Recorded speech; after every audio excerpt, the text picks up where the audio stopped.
Nanindigan po ang NBI na hindi po sila ang unang nagpaputok ng baril na nauwi po sa gulo sa Senado nito po nga Miyerkules. Tumantilang daw po sila sa pamamaril po ng Senate Sergeant at Arms.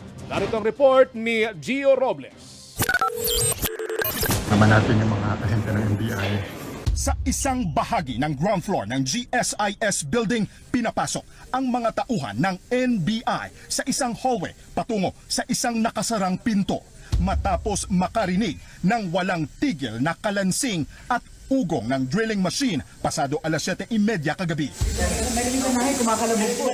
Nang makalapit ang mga ahente ng NBI, naabutan nila ang ilang kalalakihan na binabarena ang pinto na lagusan pala papasok ng Senado. Napag-alamang trabahante ng GSIS ang mga lalaki. Sinusubukan daw nilang isara ang pinto.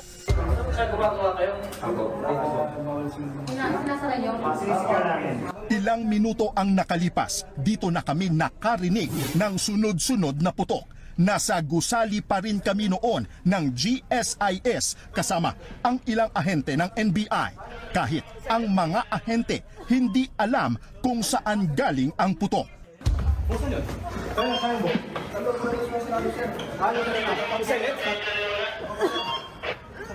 Kasi may usok ko. Tago-tago kayo sa ano? Tago.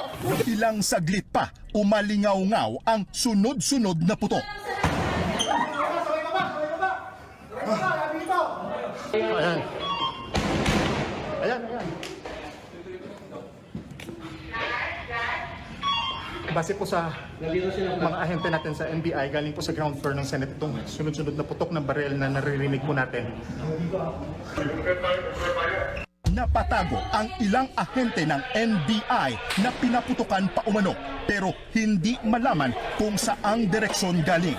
Nakabantay ngayon yung mga ahente ng NBI na kasama natin. Sir Flash, huwag daw i-engage.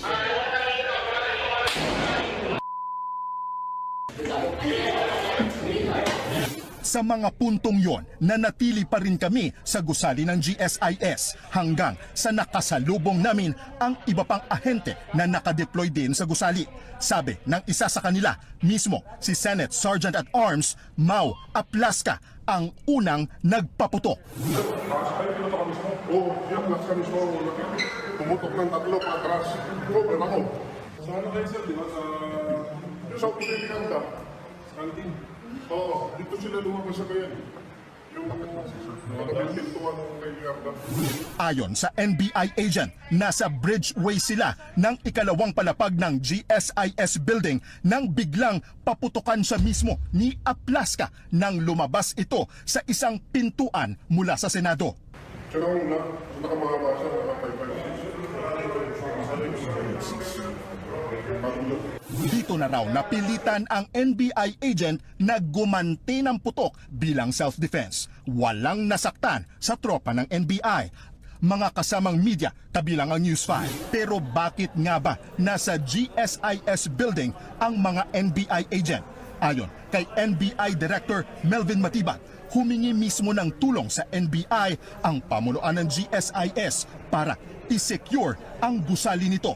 Wala sa plano nilang hulihin si Senator Bato de la Rosa kagabi. Well, yung request po kasi sa amin na sulat na aking natanggap ng alas 5:08 PM po kahapon mula po kay GM Vic Veloso is to secure and panatilihin po yung kapayapaan and peace and order. So pag may request pong ganun, talaga pong nakabihis naman po ng ano tawag dito, yung pong kanilang ordinary gear na ganyan, dala po talaga yung mga ganyan na arms, ano po. Pinaliwanag din ni Matibag ang drilling sa pintuan na lagusan papasok ng Senado. Mismo si GSIS General Manager Vic Veloso raw ang nag-utos nito. Ang nagdi-drill po, tinatanggal po nila yung lock because the access from the Senate going to GSIS, yung susi po, ang report po sa akin ni GM Veloso is nandoon po sa Senate. Ang gusto po niya, isara po yung lugar na yon. Kasi nga po, labas-masok na raw po ang iba't ibang tao, hindi na po masecure yung lugar at yung mga employee. Nagbabalita mula sa frontline, Gio Robles. Naman natin. Mga kapatid, patuloy po kayong tumutok sa 105.9 True FM para sa totoong balita, impormasyon, music, and entertainment. Mag-subscribe sa aming YouTube channel at podcasts. At sundan nyo rin po kami sa Facebook, Instagram, X, TikTok sa True Network PH. Bisitahin din po ang aming website, truefm.ph at panoorin kami sa True TV Signal Channel 19. Kami po ang 105.9 True FM. Laging true sa'yo, kapatid.